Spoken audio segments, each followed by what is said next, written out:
안녕하세요. 저는 30대 후반 남자입니다. 어디서도 나 부끄러워서 말 못할 제 결혼 생활 이야기를 해보려 합니다. 아내의 외도 사실을 알게 되었습니다.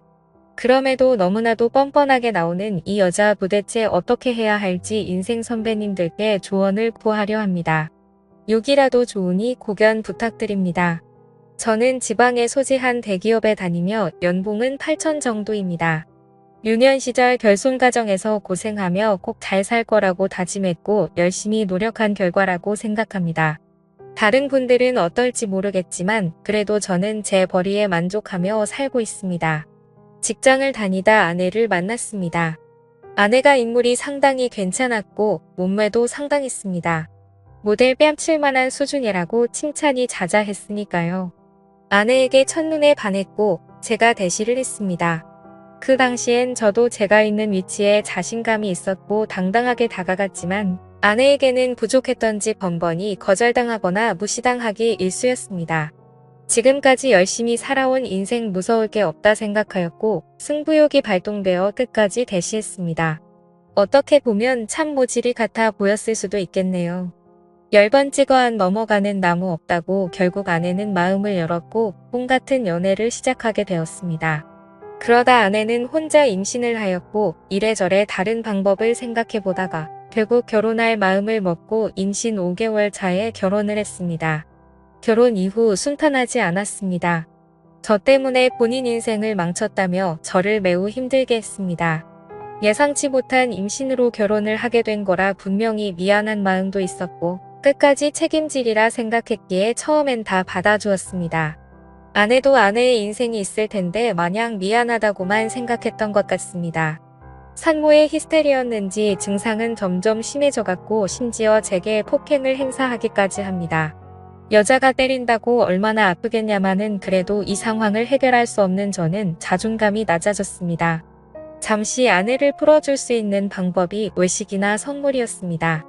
그럴 때면 아내의 기분은 잠시 풀렸지만 오래가지 못했습니다. 그렇게 결혼을 하고 아이를 출산하고 잠자리가 소홀해지기 시작했습니다. 아이 때문에 못한다 살 빼오면 해준다 지금은 싫다 등등 여러가지 이유들로 사랑을 거절했습니다. 그러던 중 한 번은 또 임신할까봐 무섭고 절대 아이를 낳지 않을 거라고 하더군요. 임신 때문에 원치 않는다고 약 같은 거 먹기 싫다고 조곤조곤 이야기합니다. 이해는 합니다. 원치 않은 임신과 출산으로 여자들이 겪어야 할 고통을 완전히 알지는 못하겠지만 충분히 공감은 되었으니까요. 결국 저는 제가 스스로 묻기로 했습니다. 여기까지 글을 쓰고 나니 제가 무슨 사랑에 정신 나간 놈처럼 보여지네요. 저는 유년 시절 결손 가정에서 자랐기에 부부간의 사랑이 가장 중요하다고 생각하며 살고 있거든요. 뭐 특별히 강요하거나 매너 없게 대한 적은 전혀 없습니다. 어쨌든 그러고 나서 아내와의 관계가 많이 좋아질 거라 생각했지만 큰 변화는 없었습니다. 이런저런 변명과 핑계로 매번 거절하였고 1년에 겨우 한두 번 정도 서로 어색한 사랑이 끝이었습니다. 그러다 보니 혼자서 해결하는 날이 많아졌고 그것도 하루 이틀이지 스스로 한심하고 처량한 생각이 듭니다. 그렇다고 외도를 할 생각도 안 했습니다. 어린 시절 부모가 이혼 후 병든 아버지 봉양하며 혼자 고아처럼 살면서 가정에 대한 소중함을 누구보다도 잘 알고 절실했기에 직장 생활을 하면서 흔히 다니는 술집 여자 나오는 술집엔 단 한 번도 가지 않았고 단 한 번도 다른 여자를 눈에 넣어본 적도 없습니다. 그렇게 집과 회사를 반복하며 살았습니다. 처량하네요. 뭐 그렇게 살던 어느 날 아내가 차가 낡았다며 차를 바꿔달라는 겁니다. 그래서 아직 더 탈 수 있고 집에서 살림하면서 좋은 차가 필요했냐며 다음에 사자고 달랬습니다. 그러니 이런저런 트집을 잡으면서 아주 그냥 몇 날 며칠을 못 살게 하는 겁니다. 아내는 그 뒤로 심각하게 저를 외면했고 무시합니다. 그렇게 며칠이 지난 냉랭한 기류가 흐를 때 갑자기 쎄한 느낌이 들었습니다. 이렇게까지 심한 적은 없었는데 아주 남대하듯이 무시하는 아내에게서 이상한 느낌을 받았습니다. 어느 날 저녁 아내의 핸드폰을 몰래 보았습니다. 참담하네요. 아내 핸드폰을 몰래 보는 남편이라니.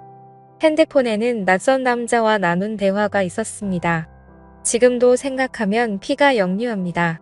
나에게는 전혀 해주지 않았던 말들, 그 다정한 말들, 남편이 들어야 했던 말들을 다른 남자와 나누고 있었습니다. 그래서 밖으로 나와 일단 마음을 가다듬고 누구냐고 물었습니다. 처음에는 발뺌을 하다가 제가 눈치를 챘다고 생각했는지 그냥 만나는 남자라고 자백을 했습니다. 제가 누구냐고 다시 물었습니다. 그냥 동네 만나는 언니들이랑 술집에서 술 먹다가 만난 남자라고 합니다. 그래서 어떤 사이냐고 바람핀 거 맞냐, 갈 때까지 간 거 맞냐고 하니까 당당하게 맞다고 합니다. 전 그 당당한 모습에 너무 화가 나서 결혼 후 처음으로 욕을 날렸습니다. 그리고 주방에 있던 가위로 머리카락을 자르려고 하다가 이건 아니다 싶어 그만두었습니다. 저도 저를 통제할 수 없을 지경이었습니다. 너무나 분하고 억울하고 울었습니다. 집과 회사를 반복하며 힘들게 가정을 위해서 살았던 저인데 정말 분했습니다. 아내에게 계속해서 욕을 했습니다. 그리고 결혼 후 처음으로 물건도 부셨습니다. 1시간 정도 지나서 흥분을 가라앉히고 누구냐고 물었고 상간남과 삼자대면 하자며 앞장서라고 했습니다. 그 남자가 그렇게 마음에 들면 그 남자에게 가라고 이혼하자고 했습니다. 그랬더니 아내는 결혼 후 10수년 만에 처음으로 저한테 미안하다는 말을 합니다. 저는 그동안 수백 번 했던 미안하다는 말을 했는데 아내에게서 처음 이 말을 들었습니다. 그 흔한 미안하다는 말을 왜 바람핀 것 때문에 듣게 될 줄은 몰랐습니다. 핸드폰을 다시 봤습니다. 그 사이 전화 목록 등등 다 지워버렸습니다. 그 상황에 아이가 옆에서 우는 모습을 보았습니다. 아이에게 못 볼 꼴 보여주는 것 같아 너무 미안했고 생각을 정리하기 위해 무작정 밖으로 뛰쳐나갔습니다. 이런저런 생각을 얼마나 했는지 모릅니다. 한참을 생각 후 복잡한 마음으로 집으로 발걸음을 돌렸습니다. 그런데 아내는 돌변에 있었습니다. 갑자기 또 큰 소리를 칩니다. 너 이거 하나 때문에 앞으로 내 위에 서 있으려고 하지 마라. 딱 이렇게 그대로 이야기했습니다. 그러면서 당당하게 짐을 싸서 친정으로 갔고 몇 시간 후 장모님께 전화가 옵니다. 아내가 왜 집을 나왔냐고 물어봅니다. 저는 있었던 사실을 이야기했습니다. 그랬더니 장모님 하시는 말씀이 왜 핸드폰을 뒤져서 이 사단을 만드냐고 하시네요. 이런 말 같지도 않은 상황이 있을까요? 아무리 부모라도 그렇지 이 상황이 딸년을 감쌀 수 있는 상황인 건가요? 분통이 터져 더 이상 통화 힘들겠다고 끊었고 처형에게 전화를 했습니다. 미련하게도 혹시나 제 이야기를 들어줄 줄 알고요. 하지만 이미 소식을 들은 처형도 다를 바 없었습니다. 바람핀 건 잘못한 거 맞지만 제부도 물건도 부수고 난리쳤다면서요. 바람핀 거랑 폭행짓 하는 거랑 따로 봐야 되는 거 아닌가요? 그리고 제부도 사회생활하면서 어디 가서 2차 하거나 바람핀 적 없어요. 라고 합니다. 더 이상 대화를 할 수 없다는 생각이 들었습니다. 10수년간 저는 그 사람들을 가족이라고 생각했습니다. 하지만 집사람뿐만 아니고 그 가족들도 그냥 저는 목의 중심 가족에 돈 벌어오는 기계였던 겁니다. 더 이상 기댈 곳이 없었습니다. 그날 저녁 아직 미취학인 아이가 엄마가 없다며 옵니다. 그 우는 모습을 보니 어릴 적 제 모습이 생각났고 서러움에 눈물만 나왔습니다. 아이는 엄마한테 전화해달라고 보챘고 어쩔 수 없이 전화를 해서 바꿔줬습니다. 다음 날부터 아이 챙기고 유치원 보내고 아침에 일어나 분주히 움직였습니다.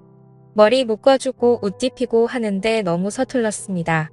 그렇게 3일이 지나 장모님한테 전화가 와서는 집사람과 집에 온다는 것이었습니다. 퇴근 후 같이 앉아서 이야기했습니다. 장모님은 어떡할 거냐고 묻습니다. 이혼할 거냐? 아니면 용서하고 살 거냐?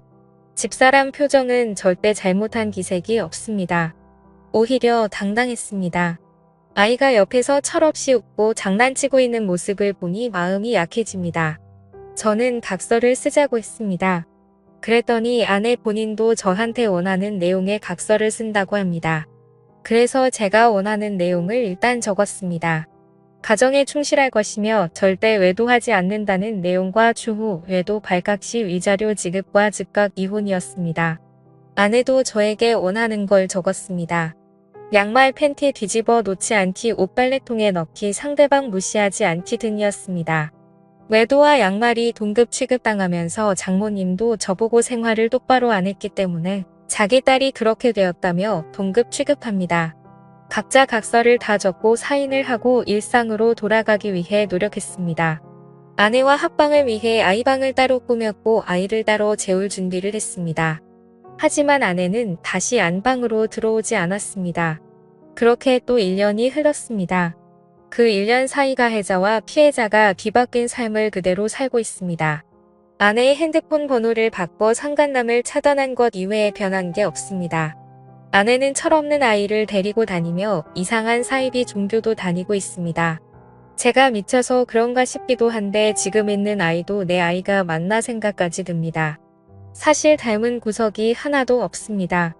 그래서 머리카락을 몇 개 뽑아 친자 확인까지 준비했으나 만약 사실이든 아니든 아이에게나 저에게나 모두에게 충격일 것 같아 진행을 포기했습니다. 유년 시절 결손 가정에서 고생하며 바랐던 소박한 가정을 꿈꿨던 그 소망이 깨질까봐 그리고 아이의 인생을 망칠까봐 판단이 잘 서지 않습니다. 전 어떻게 하면 좋을까요? 많이 곤고 굶은 힘든 상황이지만 제게 슬기롭게 헤쳐나갈 지혜를 부탁드리겠습니다. 긴 사연 들어주셔서 감사합니다. 여러분의 생각은 어떠신지 댓글 달아주세요. 재미있게 시청하셨다면 구독과 좋아요 부탁드립니다.